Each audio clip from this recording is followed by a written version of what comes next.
Estudo do capítulo 14 do Apocalipse. As três mensagens angélicas.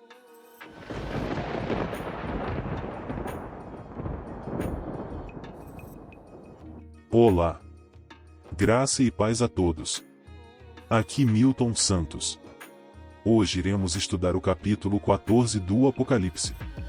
No vídeo passado expliquei que o livro do Apocalipse foi escrito em um estilo literário chamado de quiasmo, que é quando os assuntos dos primeiros capítulos, e dos últimos capítulos, vão se aproximando ao centro do livro, deixando evidente o assunto principal, e criando um clímax da história. Então, os capítulos 12, 13 e 14, são os capítulos centrais dessa história, e devemos ficar bem atentos ao que esses capítulos nos revelam.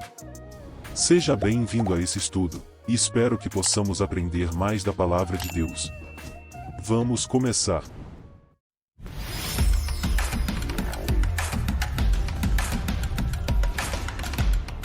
Existe um conceito teológico bem didático, que gostaria de mostrar a vocês. Chama-se verdade presente. O que é uma verdade presente?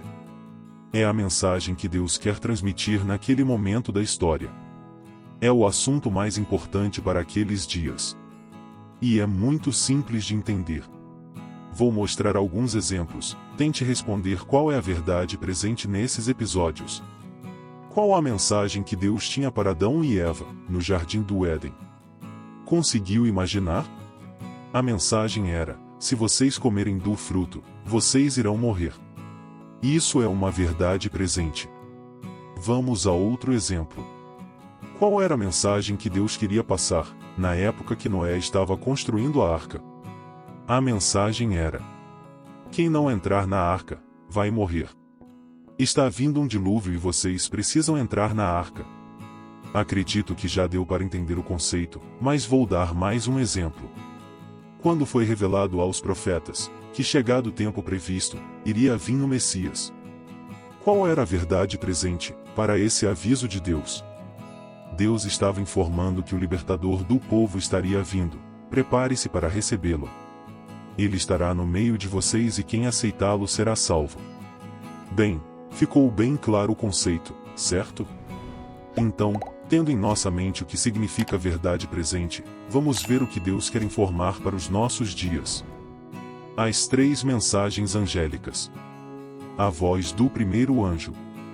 Os 5 primeiros versículos do capítulo 14 falam sobre os 144.000, que já estudamos.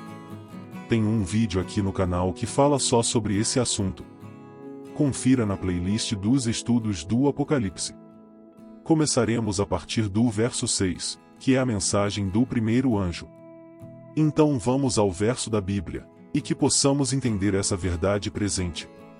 Vi outro anjo voando pelo meio do céu, tendo um evangelho eterno para pregar aos que se assentam sobre a terra, e a cada nação, e tribo, e língua, e povo, dizendo, em grande voz: temei a Deus e dai-lhe glória, pois é chegada a hora do seu juízo.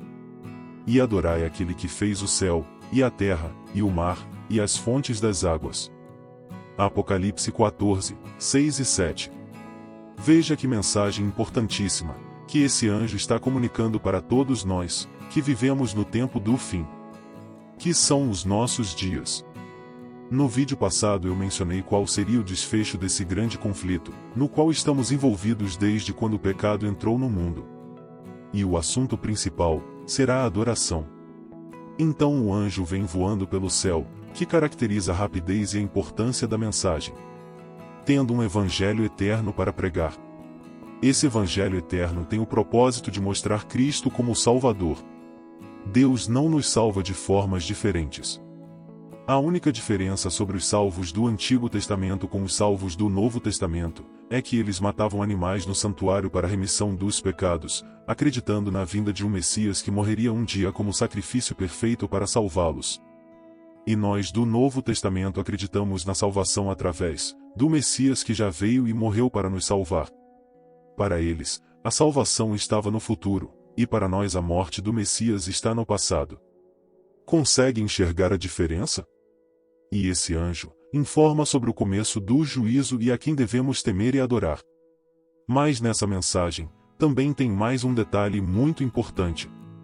Observe com atenção a importância desse alerta. E adorai aquele que fez o céu, a terra, e o mar, e as fontes das águas. De onde o primeiro anjo está citando essas palavras? Em Êxodo 20, a partir do verso 8, temos o quarto mandamento.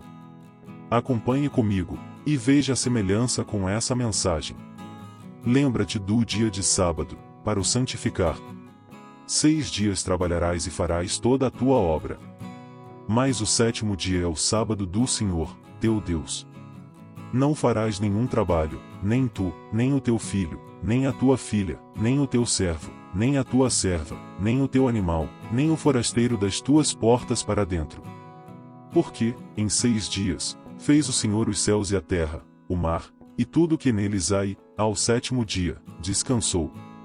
Por isso, o Senhor abençoou o dia de sábado e o santificou. Êxodo 20, de 8 a 11. O que isso quer dizer?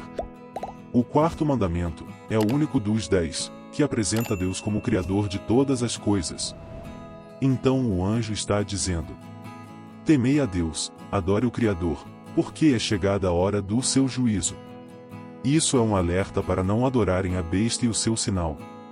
Adorai somente a Deus. Por que estou enfatizando esse primeiro aviso do anjo?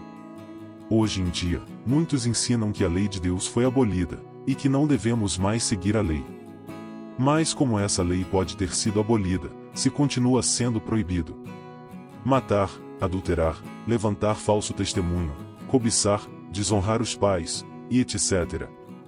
E se você observar, só está sendo atacado o quarto mandamento, que mostra Deus como o Criador. Esse é o plano de Satanás, para levar as pessoas a não se preocuparem com a lei de Deus, e conseguir arrastar o máximo de gente para a perdição. O desejo dele sempre foi ser adorado. Mas se não reconhecermos Deus como Criador, está tudo acabado. Como diz em Tiago 2. Pois qualquer que guarda toda a lei, mas tropeça em um só ponto, se torna culpado de todos. Tiago 2, 10. Por isso entende-se que o sinal de Deus é o sábado, e é o único mandamento que Satanás está atacando para valer. Veja o que diz no livro de Ezequiel. Também lhes dei os meus sábados, para servirem de sinal entre mim e eles, para que soubessem que eu sou o Senhor que os santifica. Ezequiel 20, 12. Então, está explícito o que quer dizer a mensagem desse primeiro anjo. O juízo começou, adorai ao Criador. Vamos à segunda mensagem. A voz do segundo anjo. Seguiu-se outro anjo, o segundo, dizendo: Caiu a grande Babilônia que tem dado a beber a todas as nações do vinho da fúria da sua prostituição. Apocalipse 14, 8. Veja que interessante essa mensagem do segundo anjo. Babilônia esteve no poder dos anos 605 a.C. a 539 a.C. Ela caiu no 6º século a.C. João estava escrevendo o Apocalipse no final do 1º século depois de Cristo. Babilônia não existia mais, porque quem estava no poder era o Império Romano. Então de qual Babilônia João está falando? Aqui o simbolismo de Babilônia é a confusão religiosa que estava se assentando nos dias de João, e se estenderia até aos nossos dias. Ele está falando de uma Babilônia espiritual. Como o povo de Deus ficou no cativeiro por 70 anos em Babilônia, e Babilônia era politeísta, fizeram o povo de Deus adorar outros deuses enquanto estiveram no cativeiro. Por isso a confusão religiosa. A pesquisa de uma universidade americana apontou em uma enciclopédia mais de 34.000 religiões cristãs no mundo. Aí está a confusão religiosa, cada uma com um ensino diferente da outra, e ensinam de tudo, menos a Bíblia. Usando da palavra de Deus para criar doutrinas a partir de textos isolados, causando confusão às pessoas e aversão aos ensinos da palavra.